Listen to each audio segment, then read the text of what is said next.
Hi, it's Fias Tarot. Hello, Scorpio placement. So, okay. The person on your mind is May. Titingnan natin kung ano bang meron. Okay, so let's see.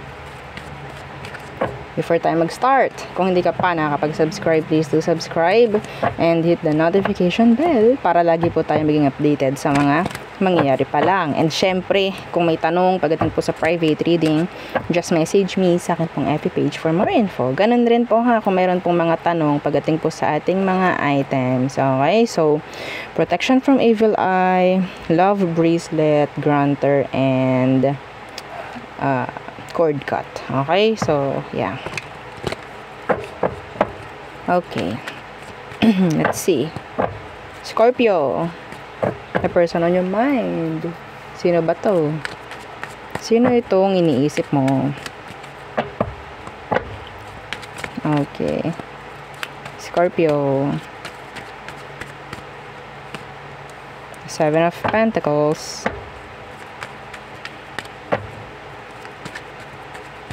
And 6 of Pentacles.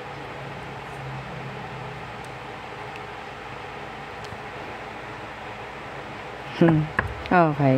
So, nakatuon ang pansin ng taong to sa'yo or vice versa. Okay. Pwedeng galing ito sa... Pwedeng na-share niya sa'yo nang galing siya sa traumatizing na connection before. Yeah.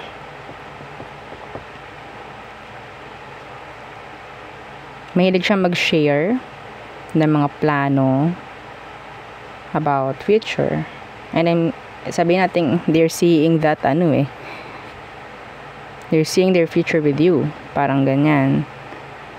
Kasama ka sa plano, kasama ka sa future. Ganon siya mag-isip. Yeah, okay? And they're invested. Mahilig sila magbigay. Itong taong to mahilig sa surprises actually. Could be an earth sign. Okay, kasi Pentacles. Taurus, Virgo, Capricorn.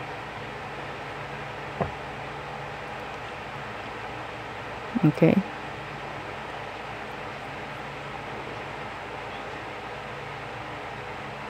Alam mo, Scorpio, itong taong to, sabihin nating kung siya ay nagbibigay, dapat ganun din yung makukuha niya. Parang may ganun siya na energy. Kung anong binibigay niya sa connection, dapat yun din ang makuha niya. It's like thinking nung tao, gagawin ko to para gawin niya rin sa akin. Anyway, yeah, kasi may death dito in reverse. So, could be dala ng sabihin nating trauma, no? Sa past. Parang ganyan. Ano bang meron? Anong situation nyo? 5 of Wands in reverse. Okay. The Hanged Woman in reverse. So, tingin ko iba sa inyo, kakasimula pa lang ng connection na to. Yeah, the Ace of Cups in reverse. Kakasimula pa lang, or sabihin natin wala pang nagpapakita or nagbibigay or nag-o-offer ng sabihin nating connection agad-agad or relationship. Okay? Itong taong to, pwedeng pinapakita lang niya na they're into you. They like you.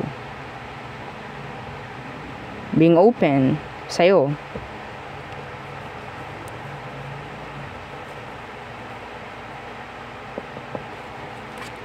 Okay?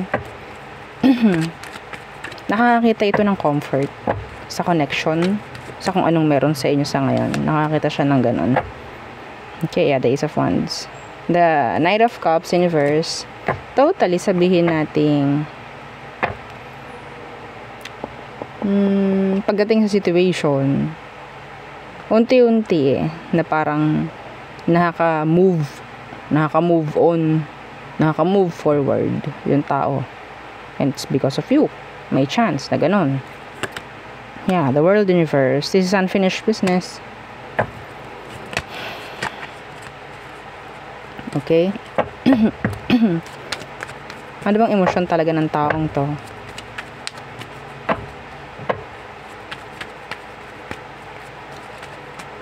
Yeah, they want you. Eight of Cups Universe.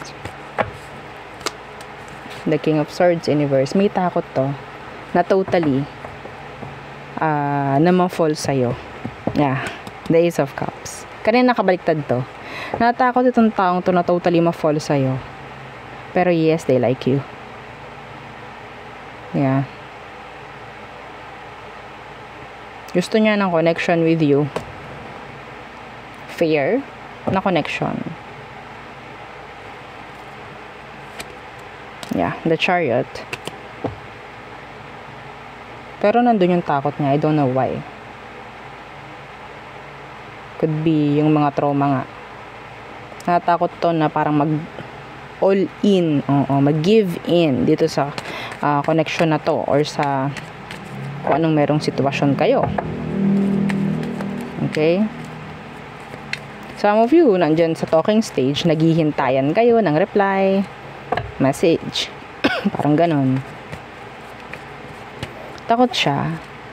Actually. Takot itong taong to na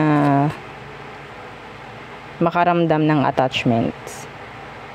Takot siya sa ganon. Pero nakakuha ko, nakakaramdam na siya nang na-attach na siya sa'yo, na-fall na. So, nandyan yung natatakot siya. Yeah, the Ace of Swords Universe. Takot. Hindi alam. So, maguguluhan tong taong to. Sabihin natin ganyan-ganyan na yan.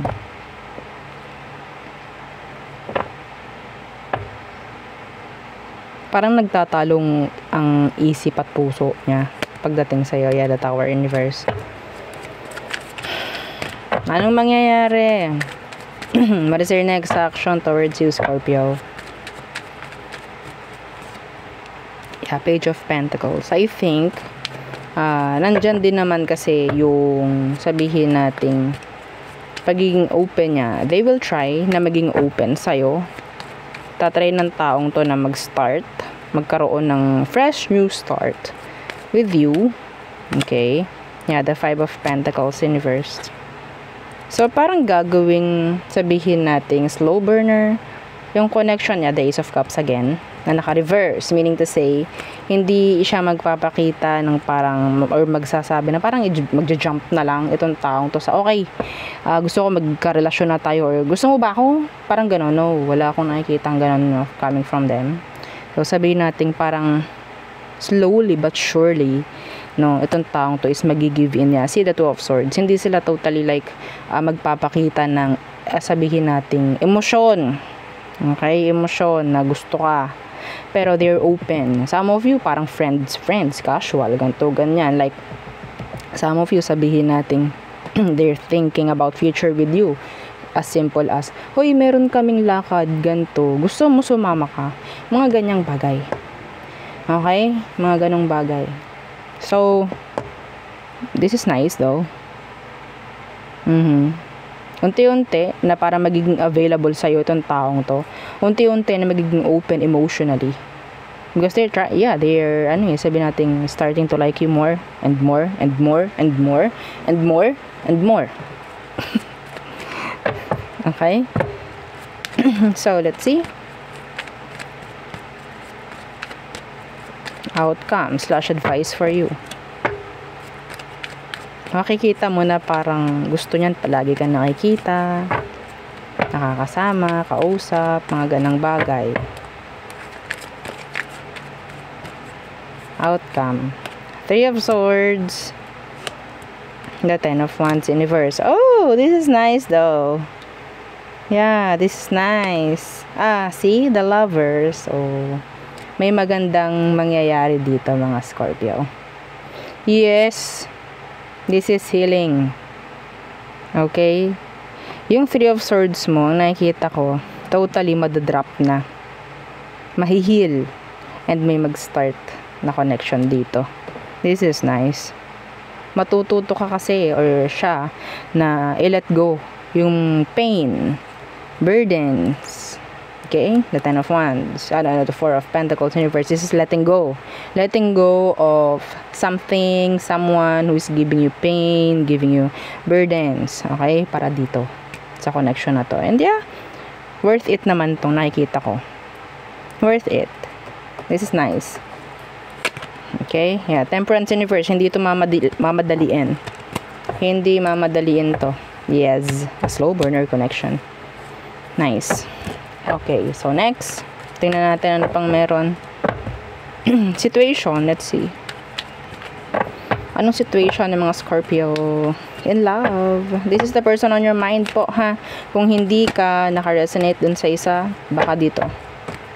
Kung hindi man, again, then better luck next reading. Okay, Scorpio. Let's see. Your person. Tingnan natin yung situation muna. Your situation, Scorpio. What's your situation right now? Pagdating sa love. Okay, death. This is you. Some of you are facing separation, endings. Okay, that's sadness in general. Sadness, endings. Could be changes for some of you. Pain. What's with that death? Mourning. Yeah, Four of Cups.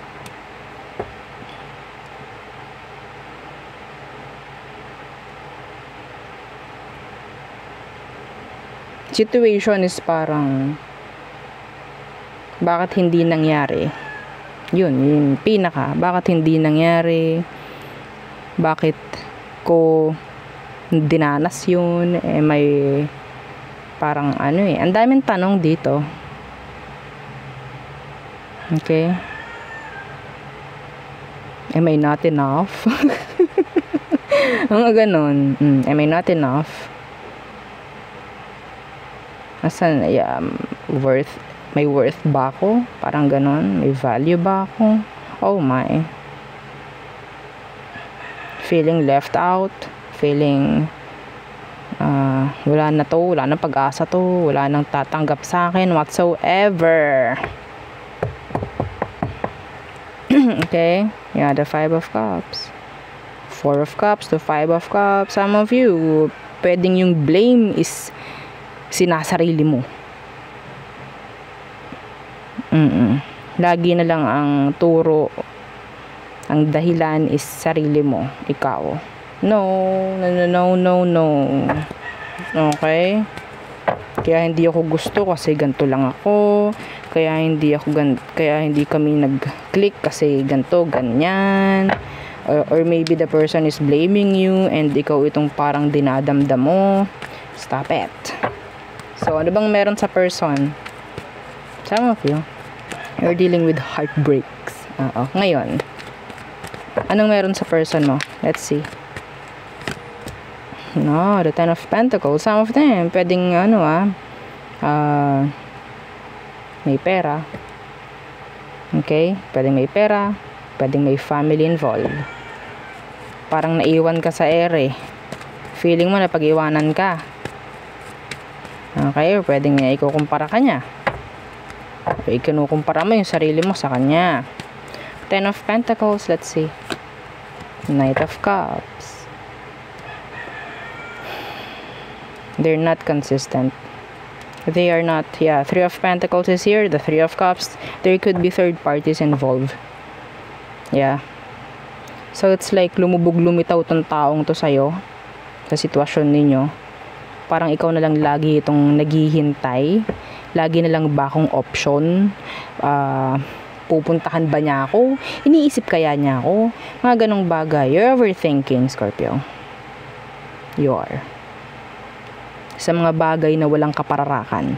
Ano po yun? Walang kwenta. Okay? Some of you are making fake scenarios. Yeah, the Magician in reverse. You're making fake scenarios. Itong taong to, hindi ko rin talaga makita na totally mag-i-invest sa'yo because some of them, they're too invested sa iba. Okay? So, ang mararamdaman mo nga is para kang option dito. Para kang side chick, side dick. Okay, let's see their emotion right now for you. Pwedeng itong taong to ngayon ay nakabaling sa iba, kaya parang feeling mo wala siyang panahon sa'yo. Yeah. Okay.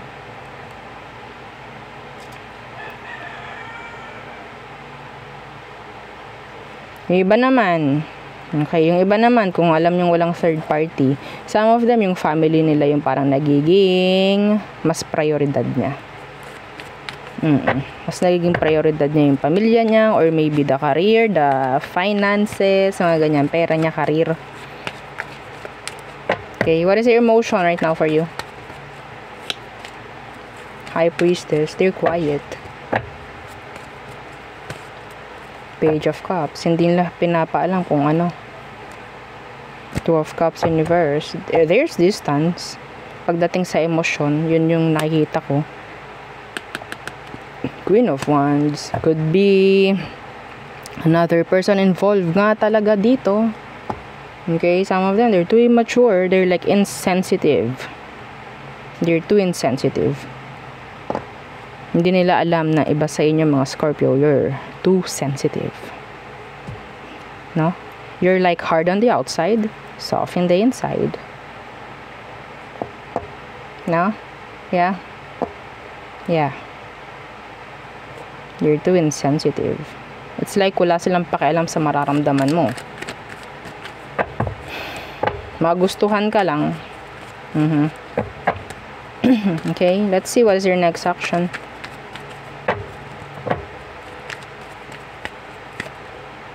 Three of Swords. So, third parties, or sabihin nating magpapatuloy ang separation. So, anong meron pagdating sa nangyaring Three of Swords sa inyo? Anong meron? Anong magiging action niya? The Seven of Cups in reversed. Seven of Swords. Queen of Cups. Some of you, gagamitin ng taong to yung emosyon mo. Nakakailaban sa kanya. Kung ano man, gagamitin niya. Kung alam niyang love mo pa rin siya, so magagamit niya yun. Okay? So, the Seven of Cups is here in reverse. Kung sa tingin mo, kaya ka pa niyang balikan, babalikan ka nito. Magiging option ka na naman. The Nine of Wands, pwedeng itatago ka pa rin ng taong to. Wala nang peace of mind over this situation. Wala na po. Alam niyo yun. Okay? Masyado lang talagang na-attach ikaw sa kanya. Hindi ko sinasabing kasalanan mo yon. Okay? Pero it's up to you kung magpapamanipula ka. Okay, let's see. Outcome/advice. Nine of Wands. Nine of Wands. That's being guarded. Okay, the Nine of Wands, this is avoidance. Try to avoid the connection. Kung kaya mo, try to avoid it.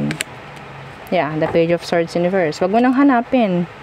The Tower is here in reverse. This is your energy. This is you, the Tower in reverse. This is backing away. Avoid the situation hanggat kaya.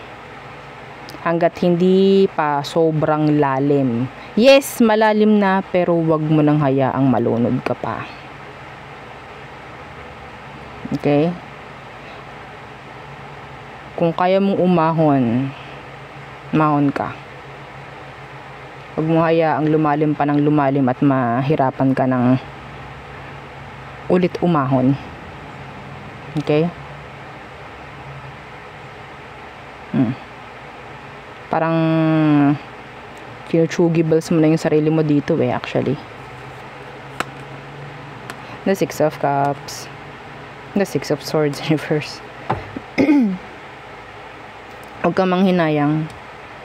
Okay? Huwag kang manghinayang sa mga pwedeng mangyari, sa mga ganito, ganyan. Magkaiba kayo ng intention. Yun ang nakikita ko. Okay? So, there. If you're waiting for them this week, wag na.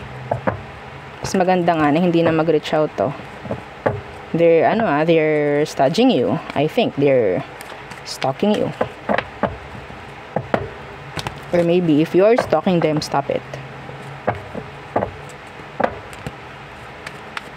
Huwag mo na parang dagdagan pa ng pasakit yung sarili mo.